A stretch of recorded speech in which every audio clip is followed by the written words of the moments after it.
solve large, intractable problems. It's a new venture altogether. Your brain is a wild horse there. Because remember, writing is not a team sport. You are not selling horse carriages when there are cars. I want to be known only as the trusted advisor. More like a tourist.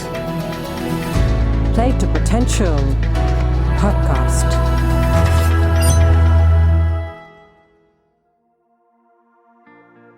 Hi, I'm Deepak Jayaraman. I'm an executive coach and I do leadership development work in the space of transitions. I wanted to take the opportunity to talk about the Play to Potential podcast, a series of conversations I've been curating for about a year now. As we enter 2018, I thought it would be a good opportunity for me to take stock of the lessons I've learned in all these conversations. Over the last year, I've had the opportunity to talk to a range of people, sportsmen like Vijay Amritraj, Vishy Anand, Viren Raskina, business leaders like Zia Modi and Nandan Nilekani, board members like Rama Bijapurkar, Ravi Venkatesan, creative professionals like Atul Kasbekar and Amish Tripathi, and entrepreneurs and venture capitalists like Avnish Bajaj, Dheeraj Pandey, and Karthik Reddy. I believe all of us grapple with two questions as we go through our journey: where to go and how to grow. And in my conversations with these guests, I try and get to the bottom of how they've grappled with these two questions at various points in time. It's hard to condense 20 plus hours of material into a few minutes, but let me give it a shot. Let me start with childhood. And my first guest actually was Vijay Amritraj, who spoke about his journey to become a tennis player, a commentator, and then a social ambassador, given his role as a UN Ambassador of Peace. And when I asked him about where the seeds of giving were sown, he took it right back to his childhood. A little nephew came and said to him one day, can I borrow 10,000 rupees from you? And I'll give it back to you in 6 months as a loan. He didn't have it. He barely had it to be able to give him that money. So eventually he pulled it together and he gave him the 10,000 rupees. And he said, don't give it back to me, but when you get older and someone comes and asks you for it, make sure you give it to them. While there's enough research to say that childhood years are critical in shaping our attitudes later, I was really struck by the extent to which one could be impacted by what happens early on. The other person I spoke to in this context was Vinita Bali, who spoke about her transition across 5 continents and 6 countries. And actually, when I asked her about her leadership style and where it came from, she actually traced it back to her childhood.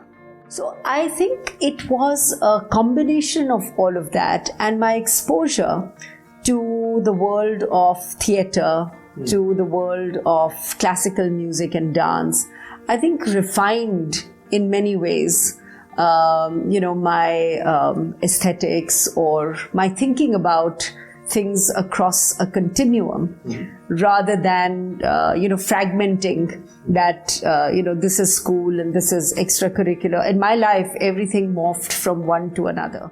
It was actually interesting to hear Vinita talk about how she could bring her left brain and right brain into her leadership style and how that was influenced by her early exposure to arts, social impact, and some of the other pursuits. Moving on, I also spoke to a lot of my guests about early career moves. How do they think about navigation early on in their career when they have limited data about themselves and the opportunities outside?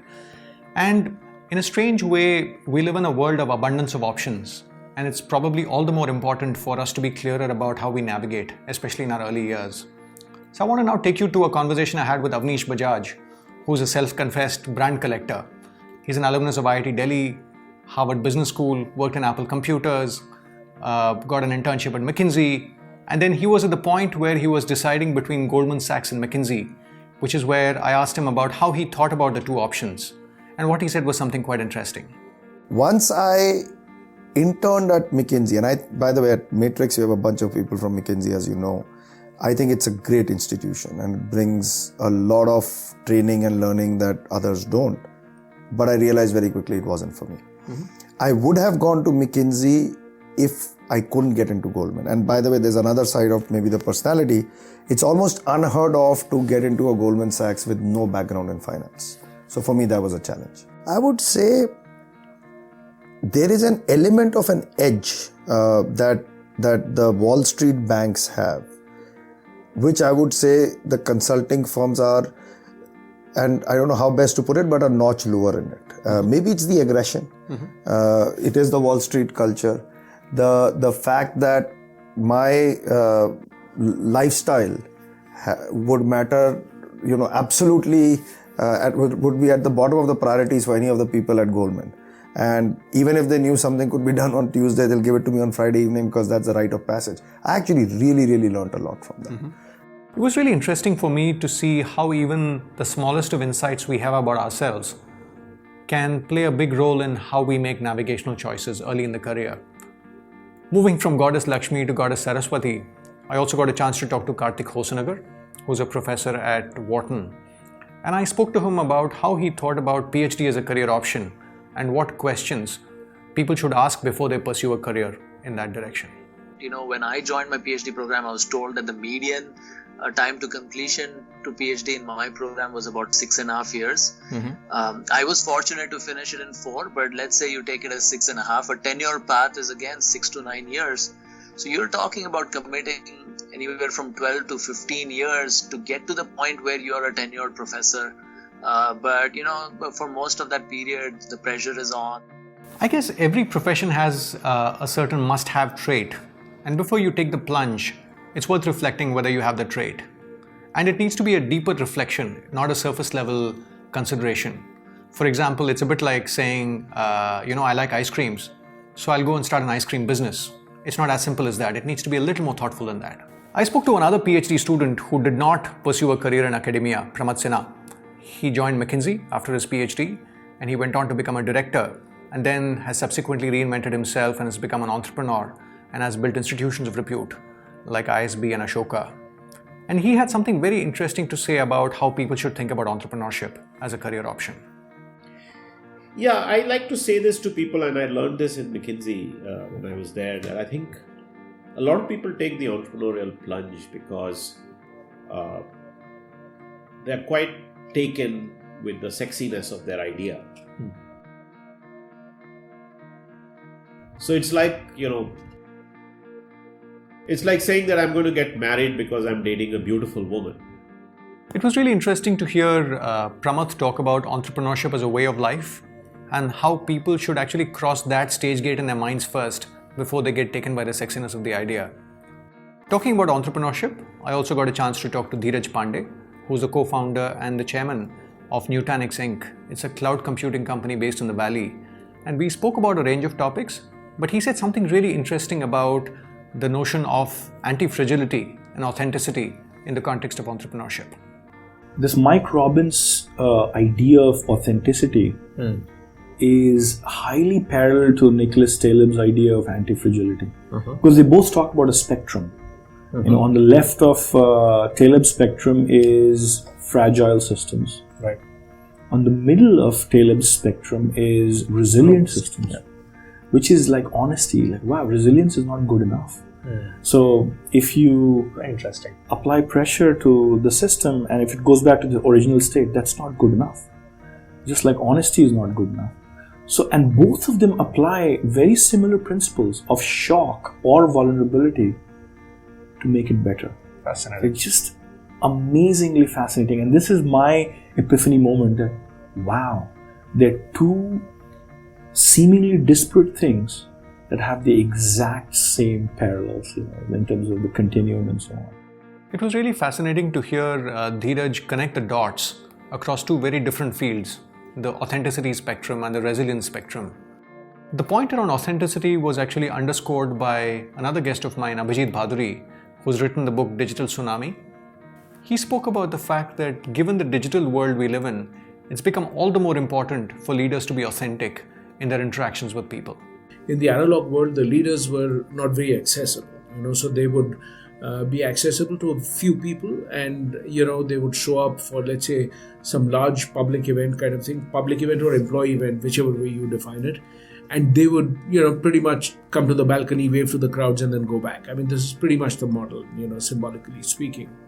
Whereas in the digital world, the expectation is the leaders actually engage in real time with people, and that also means that the leaders are far less curated and polished, and their leadership image is a lot less of that. It's a lot more about authenticity, real time. And this is very hard for people who've grown up in the older mindset, because they need to be seen as perfect when they come in front of the audience. What happened at United Airlines and Indigo Airlines, I guess, is a great case in point about the need for authenticity at the very top. The other topic I cover with the people on my podcast is around how they built navigational principles as they moved through their journey. A couple of interesting insights here. The first was from Prakash Iyer, who's a fellow IMA alumnus, and he had his initial years of his career in HUL and had a distinguished career in the corporate world and was heading Kimberly-Clark in India when he was at the cusp of taking the plunge into solopreneurship. There's this interesting story of how Joseph Heller apparently was at this party thrown by an investment banker in New York. This is the guy who wrote Catch-22. That's right. Yeah. And Joseph Heller was, but a friend of his took him along and said, come, it's a great party, you'll meet all the who's who of the city. And as he went there, it was a great evening, lots of crystal, the finest wine. And as Joseph Heller stood sipping a drink, his friend said, do you realize that our host, the investment banker, probably makes more money in a day than you do than you have in a lifetime? And Joseph Heller said, that's probably true, but you know something? I have something he'll never have. And the friend says, what? And Joseph Heller says, enough. And that's a story that's kind of stayed with me. And in a sense, I think I spent the last few years of my life saying, hey, I think I need to learn to say enough. And the minute I know I have enough, you're sorted. In the leaders I work with, I find those that have a clear distinction between the needs and wants, having more degrees of option in terms of choices, and also having greater clarity and conviction around the choice they make. The other insight I wanted to bring in here was from Anu Madgavkar, who's also a fellow IMA alumnus. She spent her initial years in a banking context, and then she joined McKinsey as a consultant. And then around the time she had her first child, she took a break, and now she works with the McKinsey Global Institute. She said something very interesting in the context of her transition around maternity. Because we think about every woman here as a segment of one, right? We are going to solve for you. So let's figure out what it will take to solve for you and make that flexibility happen. While she mentions this point in the context of segment of one, I guess it's a universal point which is applicable to all of us at various points in time. And if I really overlay this notion of segment of one with the possibilities in the gig economy, I guess it's a wonderful world of opportunities we live in. But as we think about the gig economy, I want to throw in a word of caution, which is an interesting insight from Ravi Venkatesan, who is an alumnus of Harvard Business School and was heading Microsoft in India and Cummins in India, and now is on multiple boards. One of the problems in this lower and lower transaction costs idea is at some point trust also deteriorates, and then the transaction cost curve starts going back up. You know what I mean? Yeah, exactly. So discovering, if people don't trust each other, then the transaction cost to establish trust will also start rising. So I think we're reaching a point where there may be that the inflection where it starts climbing again, and then we'll have to find some new equilibrium. I guess the distinction Ravi makes between the transaction cost of establishing trust and the transaction cost of getting the job done is an interesting one, and we often don't think about it explicitly. So I guess this leaves us with the question, how do we really stay relevant and how do we really reinvent ourselves in this world where there's so much changing? I guess the big question in front of all of us is, given the change around us, how do we become relevant? How do we stay relevant rather? Let me share an insight that I got from Atul Kasbekar, who's a celebrated photographer and now a producer.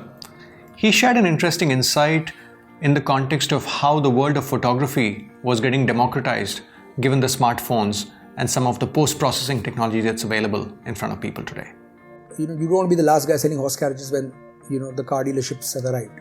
Why I say this medium has become so democratic is because on a given day the doctor can take a great picture. On no day can you either prescribe medicine for one of his patients, nor can you perform a heart surgery. Yeah. Forget it. Yeah. Okay, so that ain't happening. Digital or no digital, Yeah. So on a given day, that guy you can't design that building, but your architect can take a world-class picture. Yeah.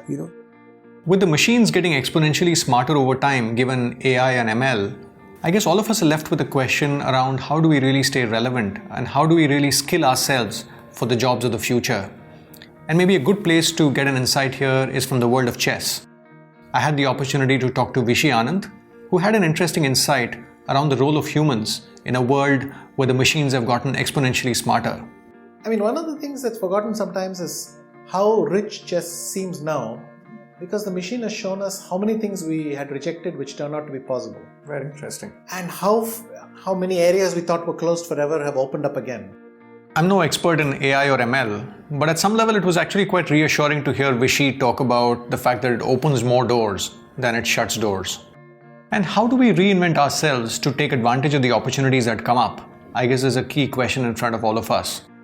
So in my conversations with people, I did try and get to the bottom of how people pivoted in their journey and tried to get a sense of what was the experience like at the foothills of the new journey.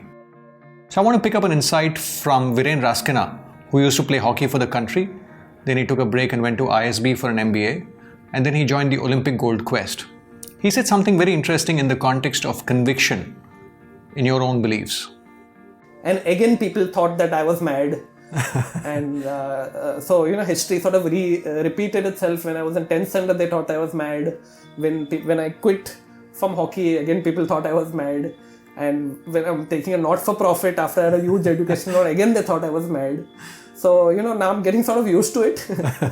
So, but again, as I said, I've always followed my heart, followed what I thought was best. And I've been lucky enough that my parents have never interfered and they've always trusted me. While Viren talks about the power of conviction, another guest of mine, Amish Tripathi, spoke about the power of pragmatism in these contexts. He's somebody who's transitioned from the world of financial services to the world of writing. And look, I come from a middle class family, okay? So I always joke कि भाई मेरे पास बाप दादा का आशीर्वाद है, जायदाद कुछ नहीं है. So I have to be pragmatic and practical in my career decisions. I have responsibilities. I'm blessed with a child. I have a wife. So I resigned only after my second book, when my royalty check became greater than my salary check. I think this perspective around pragmatism is all the more important when you're taking the plunge into a completely different domain. And here I want to pick up an insight that I got from Papa CJ, who has an MBA from Oxford and transitioned from being a management consultant to a stand-up comedian. One of the best pieces of advice I got when I was starting out was, it's very important for you to grow in the dark. Because the second you hit the limelight, you don't have the freedom to screw up. So I find nowadays people are too much in a hurry to get famous or to get rich or to get opportunities. But if you get an opportunity that is too big for you and you fail, it might be a while before people look at you again. So for me, what I love doing is going away back into the dark, experimenting, growing, trying to come up with something new, and then coming out to present that. I find nowadays people are trying to learn the tricks of the trade before they learn the trade. I guess given the penetration of social media in our lives, dark spots have gotten harder and harder to find. And here I want to pick up on an insight from Nandan Nilekani, who's reinvented himself several times over. He spoke about the 3D transition that he made when he moved from Infosys to the UID project. I think there are some lessons that you have learned that you can continue to use. But there are some lessons you also need to unlearn. So I think the thing is that it's one thing to transition from running one company to another company. I can be CEO of company X and go to company Y. Sure. And even though they may be in two different industries, the business thinking is similar, because in both companies, it's all about increasing revenue, profit, market share, all that stuff. But when you go from business to government, where the parameters of success are very different. True. You have to readjust your scale.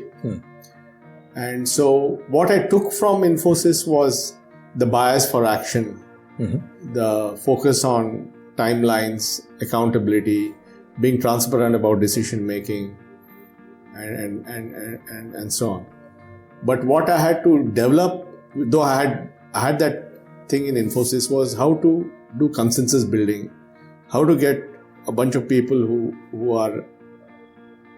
have different ideologies, the different priorities, how to get them all to align on one goal. Right.